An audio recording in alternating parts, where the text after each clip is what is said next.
बुद्धिजीवी और पढ़े लिखे हम, बुद्धिजीवी और पढ़े लिखे हम घर के भीतर मौन पड़े हैं। बुद्धिजीवी और पढ़े लिखे हम घर के भीतर मौन पड़े हैं। आँख खोलकर बाहर झांको, आँख खोलकर बाहर झांको, पेड़ बचाने कौन खड़े हैं, पेड़ बचाने कौन खड़े हैं।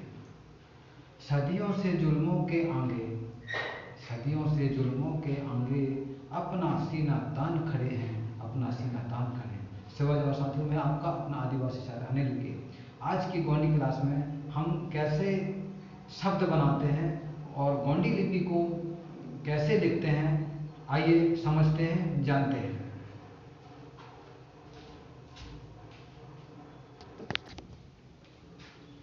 साथियों, आज की गोंडी क्लास में हम कुंक पढ़ेंगे, मात्राएं। कुंक मतलब मात्राएं।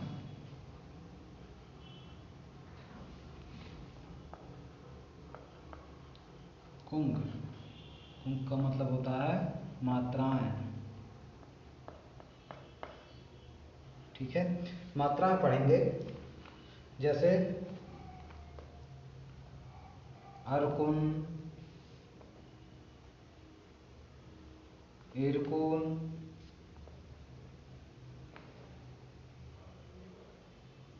ईरकुन,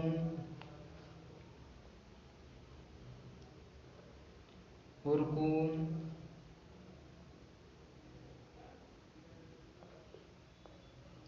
उरकुन,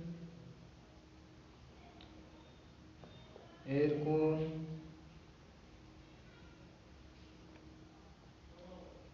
आयकुन,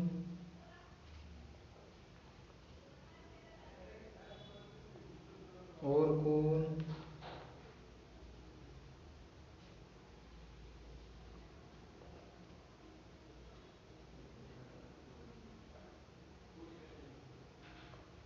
अरकुन, अनकुन, अहाकुन, अहाकुन।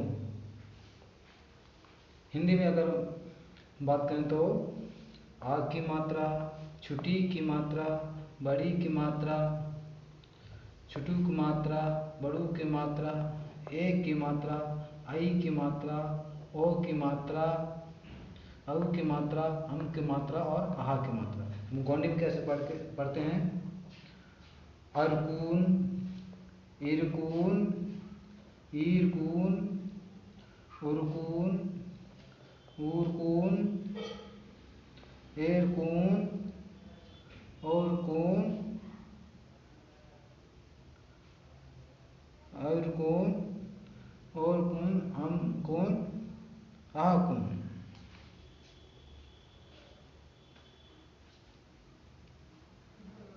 साथियों, इस तरह से ये मात्राएं हैं। मात्राओं को जानना बहुत ज़रूरी है। अब हम इनसे कुछ शब्द बना के देखते हैं। जैसे स्वर और व्यंजन से आड़ी लकीर मिटाने से आधा अक्षर होता है। उनको हम बना के देखते हैं। जैसे क्या, हिंदी में क्या लिखना है, तो गोंडी में कैसे लिखेंगे?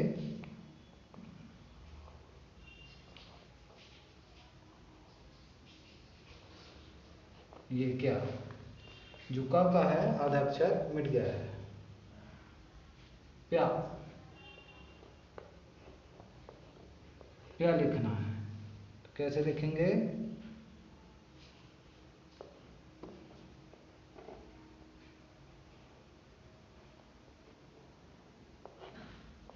ये प्या लिख गया।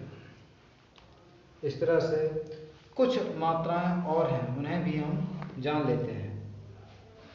जो ऊपर और नीचे दोनों लगते हैं, जिसे क्रा लिखना है, ये वाला क्रा आपको दिख रहा होगा, तो इसके लिए हम गोंडी में इसका उपयोग करते हैं। और अगर क्र लिखना है, ये क्र, तो इसके लिए गोंडी में ये उपयोग करते हैं। और अगर हमें ये क्रा लिखना है, कृषि का क्रा, तो इसके लिए हमें गोंडी में ये उपयोग करते हैं। इस तरह से ये मात्रा है, इन्हें तीर कुंक बोलते हैं, मतलब रेप मात्राएं बोलते हैं। ये जो मात्रा है ये तीर कुंक मतलब रेप मात्राएं बोलते हैं। और ये जो है कुंक मतलब मात्राएं जो हमें छोटी की मात्रा, बड़ी की मात्रा, छोटू की मात्रा, बड़ू की मात्रा, इस तरह से हम जो बोलते हैं और लिखते हैं। आगे की वीडियो में हम जानेंगे कि अपनी परिचय किस तरह से, तो हम निरंतर गोंडी लिपि को सीखते रहेंगे। जिस तरह से हमने लंक जाना, गोंडी वर्णमाला जाना, शुल्क मतलब स्वर जाना, व्यंजन मतलब व्यंजन जाना, का खा गा, इस तरह से हम सभी का अभ्यास करते रहेंगे और जानेंगे, समझेंगे। मैं चाहता हूं कि आप भी इनका प्रैक्टिस करते रहिए और कमेंट बॉक्स के या कमेंट के माध्यम से मुझे ज़रूर बताइए कि जो शब्द या अक्षर में आपको समस्या आ रहा हो, तो मैं पुनः उन्हें दोहराने का प्रयास करूंगा, बताने का प्रयास करूंगा और हम जीरो से लेकर अंत तक सीखने का प्रयास करेंगे और व्याकरण भी सीखेंगे।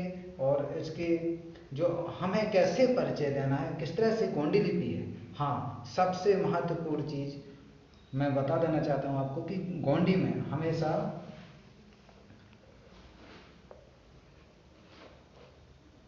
गोंडी में दाएं से बाएं ओर लिखा जाता है, दाएं से बाएं ओर, और हिंदी में बाएं से दाएं ओर लिखा जाता है। सबसे बड़ा फर्क यही है कि हमें गोंडी में इस यहाँ से लेकर ऐसा लिखना है और हिंदी में ऐसा लिखा जाता है।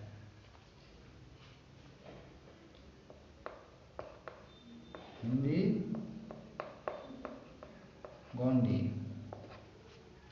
हिंदी में बाएं से दाएं और गोंडी में दाएं से बाएं। ये गोंडी में दाएं से बाएं इसलिए लिखा जाता है क्योंकि जो हमारी प्रकृति की घूर्णन गति है, जो हमारी प्राकृतिक पृथ्वी की घूर्णन गति है, चाहे प्राकृतिक में अगर हम उदाहरण दिए जाने तो जो भी बेलाएं होती हैं, जो लताएं होती हैं जैसे लौकी, उनकी जो बेलाएं होती हैं वो दाएं से बाएं घूमती हुई ऊपर जाती हैं, और पृथ्वी की घूर्णन गति भी दाएं से बाएं करते हैं। और हम जब घरों में चक्की या चक्किया का उपयोग करते हैं तो हमारे जो बुजुर्ग हैं,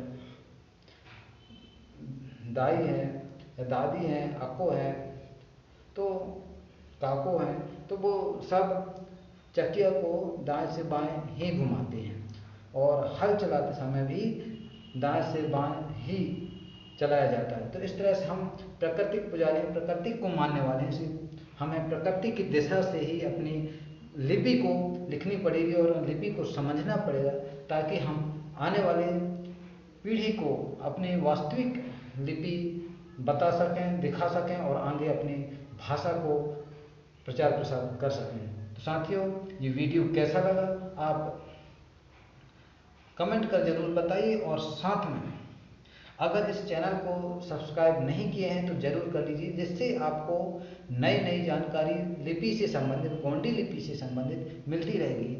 और आप भी सीखने का प्रयास कीजिए और सगा समाज तक जरूर पहुंचाइए। मिलते हैं, तब तक के लिए जय सेवा, जय बड़ादेव, जय गणवाना, जय संविधान।